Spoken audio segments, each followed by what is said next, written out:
A viagem começa na costa, no Parque Natural de Portofino. Um cabo rochoso composto por penhascos e matas que cercam o vilarejo de Portofino. Ao norte fica Gênova, o maior porto marítimo da Itália e a cidade natal de Cristóvão Colombo. A segunda maior cidade da Itália é Milão, há muito tempo considerada a capital mundial da moda e do design. Perto da fronteira com a Suíça fica o Lago Horta, e no meio dele, a ilha de San Giulio, local de um enorme mosteiro beneditino. A maior fabricante de carros da Itália é a Fiat. Sediada em Turim, a empresa construiu uma fábrica revolucionária nos anos 1920, com uma pista de testes no terraço. A viagem termina no centro de Turim, uma cidade repleta de prédios históricos que datam de muitos séculos, desde o período romano.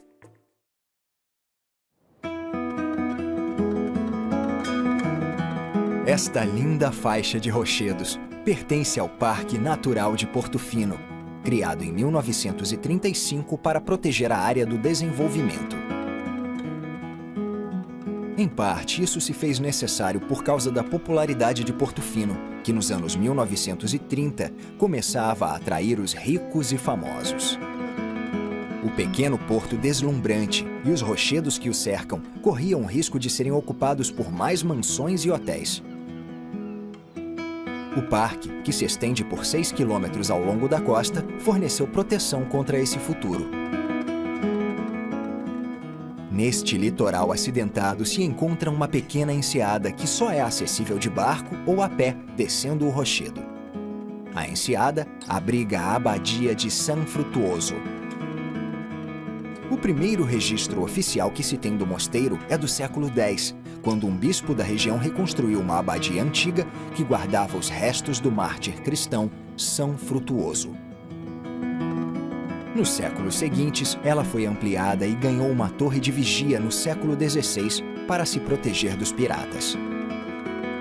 Agora é um lugar tranquilo para fazer uma visita, ver um show, conhecer a abadia ou apenas relaxar na praia de Seixos. O local conta com um pequeno café e restaurante, mas não tem lojas.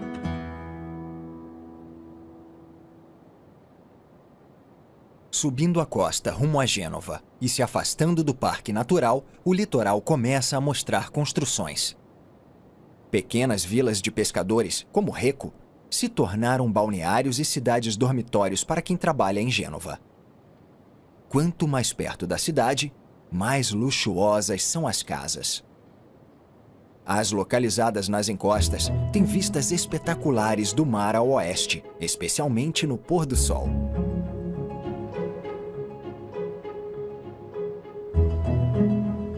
Esta é Gênova, a sexta maior cidade da Itália e o maior porto marítimo do país.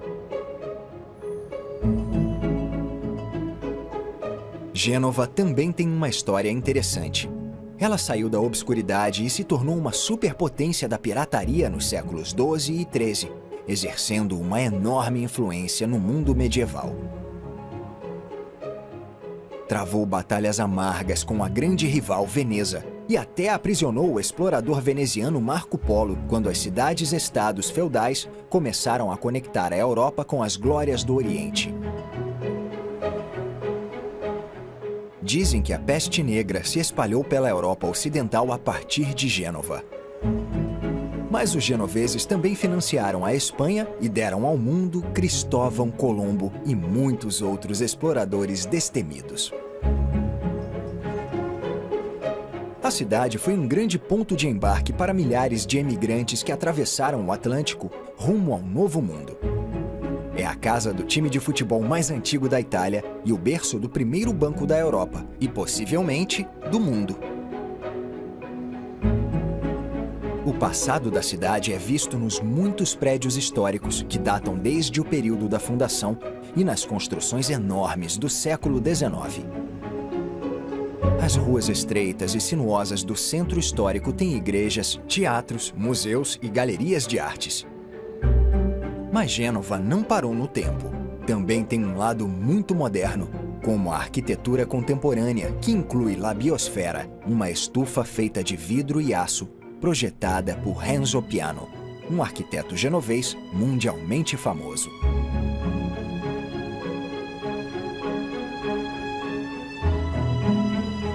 Combinando modernidade e antiguidade, Gênova é um lugar fascinante. Talvez a melhor descrição da cidade tenha sido escrita pelo intelectual e poeta Petrarca há mais de 600 anos. Ele a chamou de La Superba, que significa a soberba, e escreveu: é uma cidade nobre, que cobre um manto alpino. Os homens e as muralhas dela são cheios de orgulho e sua mera aparência sugere que ela é a dama do mar. Este navio cargueiro deixa o porto e acompanha milhares de outros que param em Gênova há mais de 2.500 anos. O passado marítimo da cidade é muito antigo. Começou no século VI a.C. com os navegantes fenícios e etruscos, por causa do porto natural. Posteriormente, Gênova foi destruída pelos cartagineses e depois reconstruída pelos romanos. Um monumento que resiste há 400 anos no porto e é um símbolo importante da cidade é a lanterna. Ela ainda orienta os navios no porto e até 1902 foi o farol de alvenaria mais alto do mundo. Depois da Segunda Guerra Mundial e de fortes tempestades nos anos 1950, o porto foi reconstruído e modernizado. Agora é o maior porto italiano para navios de carga e de passageiros, e um dos mais importantes do Mediterrâneo. Boa parte do algodão, da seda, do azeite e do vinho da Itália é exportada de Gênova. Diferente de muitas cidades que têm aeroportos internacionais afastados do centro, o aeroporto Cristóvão Colombo foi construído numa ilha artificial numa das entradas do porto e fica a apenas 5 quilômetros do coração de Gênova. O helicóptero aproveita para abastecer e, depois de deixar que o jatinho passe, retoma a viagem rumo ao norte. Nas montanhas, no topo do Monte Figonha, se situa um local de peregrinação católico romano, o Santuário de Nostra Senhora della Guardia. Guardia significa guarda em italiano e o templo recebeu esse nome porque, na Idade Média, o Monte Figonha era uma estação de observação estratégica para monitorar o movimento de exércitos ao longo da costa e de navios que se aproximavam de Gênova. Segundo a tradição, em 29 de agosto de 1490, a Virgem Maria apareceu para um camponês chamado Benedetto Pareto e pediu que ele construísse uma capela na montanha. Como ele era pobre, ergueu uma pequena e de madeira, que agora está preservada dentro da capela nova. Ao longo dos séculos, o local atraiu mais peregrinos e foi sendo ampliado aos poucos até ganhar a forma atual, que inclui a estrada de acesso construída nos anos 1960.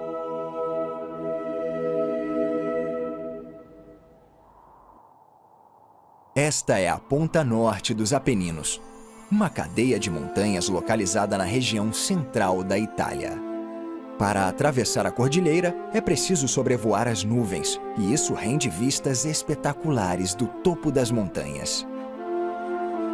Este manto de nuvens, apesar de lindo, oferece um problema, já que descer no meio das nuvens sem instrumentos especiais é muito perigoso, pois não dá para ver o que está embaixo.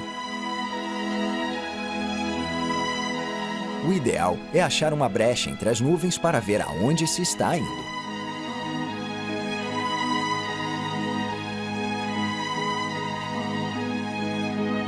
Este é o Rio Po, o mais longo da Itália. Ele começa nos Alpes, no oeste, e deságua no Mar Adriático, no leste, ao sul de Veneza. O rio tem mais de 650 quilômetros de extensão e mais de 140 afluentes que costumam causar inundações. O amplo vale criado pelo rio é conhecido como Bacia do Po e se tornou o coração industrial da Itália. Cerca de 1/3 da população do país mora nesta área. E quase 1,5 milhão de pessoas habitam a maior cidade da região, Milão. Ela só é menor do que Roma, mas considerando a área metropolitana, passa a ser a maior cidade da Itália e a quinta maior da União Europeia. Milão é uma importante cidade global e se destaca nas artes, no comércio e no turismo. No distrito comercial ficam a Bolsa de Valores da Itália e as sedes dos maiores bancos e empresas nacionais e multinacionais. Milão, há muito tempo, também sustenta o título de capital mundial da moda e do design, graças a eventos internacionais como a Milão Fashion Week e o Salão Internacional do Móvel. A cidade recebe mais de 8 milhões de pessoas por ano, atraídas pelos museus e pelas galerias de artes que exibem coleções de renome mundial, inclusive o afresco A Última Ceia de Leonardo da Vinci. Um dos prédios históricos de Milão é o Castello Sforzesco, que foi construído no século XV e é uma das maiores cidadelas da Europa. Ele passou por uma ampla reforma no século XIX e agora abriga muitos museus e coleções de arte. A fonte do castelo é uma atração muito popular e um lugar favorito para tirar fotos em ocasiões especiais.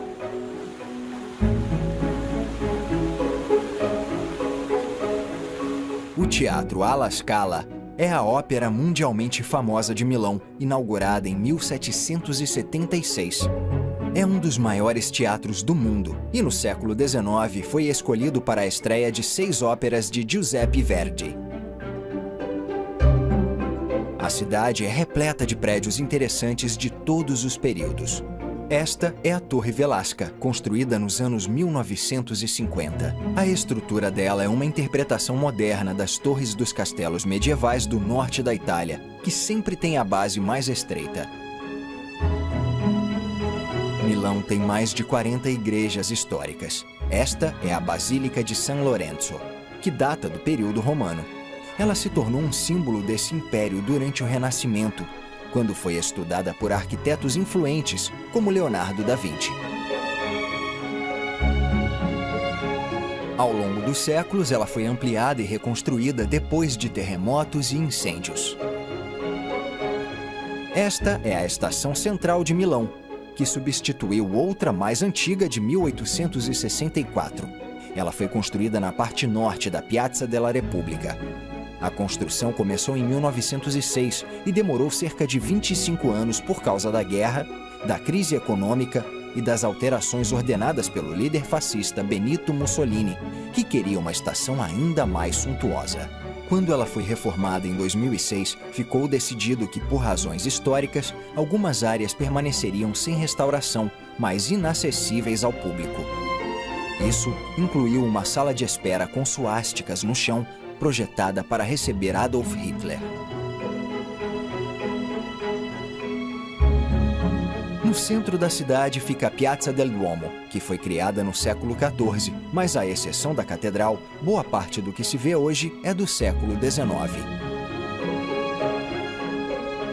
Na parte norte fica a impressionante Galeria Vittorio Emanuele II, construída nos anos 1860. É o shopping em atividade mais antigo do mundo e compreende 2 arcadas de vidro com um espaço central octogonal e um domo de vidro. Ela pode ter inspirado o uso do termo galeria para muitos shoppings e centros comerciais no mundo todo. A Catedral de Milão demorou cerca de 6 séculos para ser construída. É a segunda maior igreja da Itália depois da Basílica de São Pedro em Roma e a terceira maior do mundo. A decoração da fachada inclui mais de 2.000 estátuas e 135 pináculos. A catedral foi construída por cima de uma basílica romana do século IV. A obra começou em 1386 e só terminou oficialmente com a instalação do último portão em 1965. Ao longo dos séculos, a catedral foi admirada e atacada pelos críticos. Alguns a consideraram extravagante demais ou até monstruosa. Mas para a maioria, ela é uma obra-prima. O escritor Mark Twain dedicou o capítulo de um livro dele à catedral, exaltando os atributos dela. Não dá para melhorar alguns dos comentários dele. Ela é uma maravilha, tão suntuosa, solene e ampla, mas ao mesmo tempo tão delicada, arejada e graciosa. No telhado havia longas fileiras de pináculos. Agora é possível ver que as estátuas no topo de cada pináculo eram do tamanho de um homem alto, mas da rua pareciam bonecas. Dizem que a Catedral de Milão só perde para a Basílica de São Pedro em Roma. Não entendo como ela pode perder para qualquer coisa feita por mãos humanas.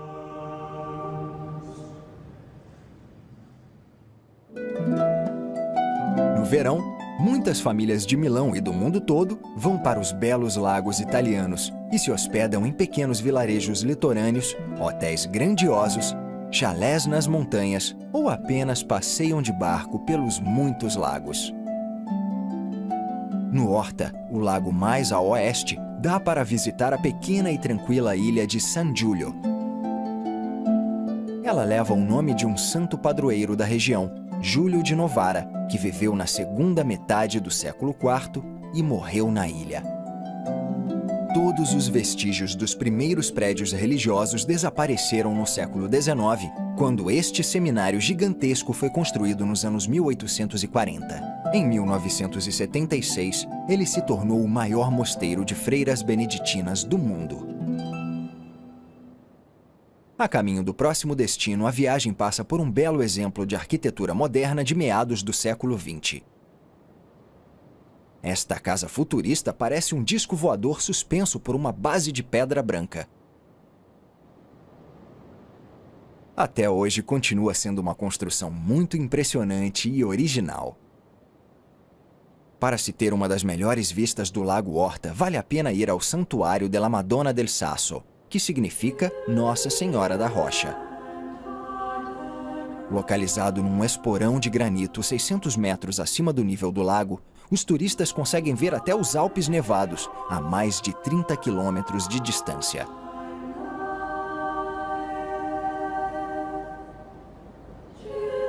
Em 1703, um mercador da região que disse ter recebido a graça de Deus, resolveu construir um novo santuário para substituir uma pequena capela medieval do século XVI dedicada a Nossa Senhora das Dores.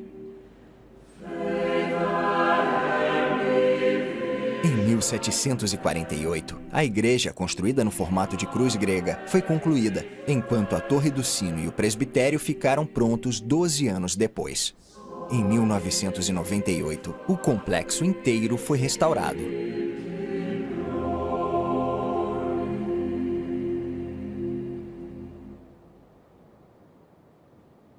A viagem segue dos lagos italianos para os sopés dos Alpes do Sul, rumo a um dos maiores e mais importantes complexos religiosos da Itália, o Santuário de Oropa. Reza a lenda que uma imagem de madeira da Virgem Negra esculpida por São Lucas chegou a Oropa no século IV e foi colocada num pequeno nicho de um pedregulho. Centenas de anos depois, uma igreja foi construída ao redor do pedregulho e no início do século XVII foi substituída pela Basílica Antiga, que é a construção atual. Nos 2 séculos seguintes, o complexo ganhou muitos prédios, criando 3 pátios grandes, inclusive os aposentos reais e uma biblioteca grande. A última adição foi a Basílica Superior, uma igreja monumental, construída entre 1885 e 1960. Isso foi necessário porque cerca de 800 mil pessoas visitam o santuário todos os anos. Ao lado do santuário fica o Sacro Monte de Oropa, composto por 12 capelas pequenas que exibem cenas diferentes da vida da Virgem Maria. Elas foram construídas no século XVII e agora são patrimônio mundial da Unesco.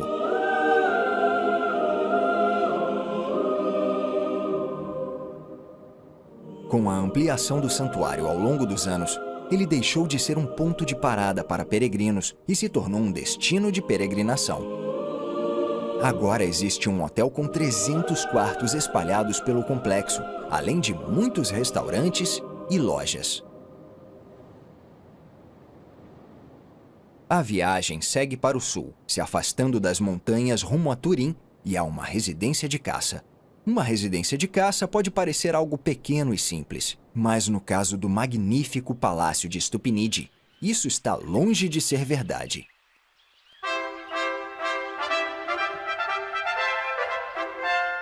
Esta residência de caça foi construída em 1729 a mando de Vítor Amadeu II, Duque de Saboia e Rei da Sardenha. O palácio é ao mesmo tempo enorme, extravagante e esplêndido. O prédio principal contorna um pátio interno que tem como acesso um jardim maior e fica entre duas alas enormes.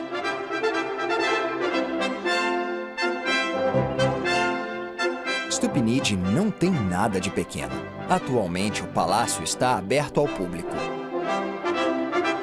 Também é patrimônio mundial da Unesco, pois representa o que há de melhor da arquitetura monumental da Europa do século XVIII. Ao longe, se situa o distrito industrial da cidade de Turim e uma das montadoras de carros mais famosas do mundo, a Fiat. A empresa é a maior fabricante de automóveis da Itália e produz cerca de 1,5 milhão de carros por ano. O primeiro Fiat foi lançado em 1899 e só foram fabricadas 24 unidades. Em 1916, a Fiat detinha cerca de 80% do mercado automotivo da Itália e resolveu construir uma nova fábrica revolucionária, o Edifício Lingotto, que tinha uma pista de testes no terraço. A fábrica foi inaugurada em 1923. O projeto era inusitado, pois tinha 5 andares. A matéria bruta ficava no térreo e a linha de montagem subia ao prédio. Os carros prontos surgiam no terraço para serem testados na pista. Na época, era a maior fábrica de carros do mundo. Mas nos anos 1970, ela ficou ultrapassada e acabou sendo desativada em 1982. Então, foi transformada num complexo de escritórios, shoppings e hotel. No entanto, a pista de testes foi preservada e é usada como set de filmagem para muitos filmes e comerciais. Turim é a capital da região do Piemonte e um importante centro comercial e cultural. Está situada no sopé dos Alpes e guarda a entrada da Itália. Então, presenciou conflitos e conquistas durante mais de 2000 anos. Os romanos fundaram uma cidade aqui, Augusta Taurinorum, e a Porta Palatina continua sendo uma das mais bem preservadas do período romano. Turim é repleta de prédios históricos que datam de muitos séculos, mas o bombardeio dos aliados na Segunda Guerra Mundial destruiu boa parte da cidade, já que a área industrial era um alvo importante. A Mole Antonelliana, com quase 170 metros de altura, escapou praticamente ilesa. Ela foi concluída em 1889 e, na época, era o edifício em alvenaria mais alto da Europa. Foi batizada em homenagem ao arquiteto responsável pela obra, Alessandro Antonelli. Depois, foi comprada pela cidade e transformada em monumento à unidade nacional. Os turistas podem ir ao terraço panorâmico para admirar a vista de Turim e dos Alpes. Um dos principais cartões postais da cidade se encontra bem no centro de Turim, o Palazzo Madama. De cima, parecem 2 prédios diferentes conectados. As 2 torres do fundo são reconstruções romanas e foram inseridas no castelo do século XIV. No século XVII se tornou a residência da Duquesa de Saboia, que resolveu construir um novo palácio barroco com pedra branca no mesmo lugar. Infelizmente, ela teve que fugir da cidade durante a guerra com a França, e a única seção concluída foi a ala oeste, que basicamente continha uma impressionante escadaria dupla. O palácio permaneceu inalterado desde então, e é um lugar intrigante para concluir esta viagem.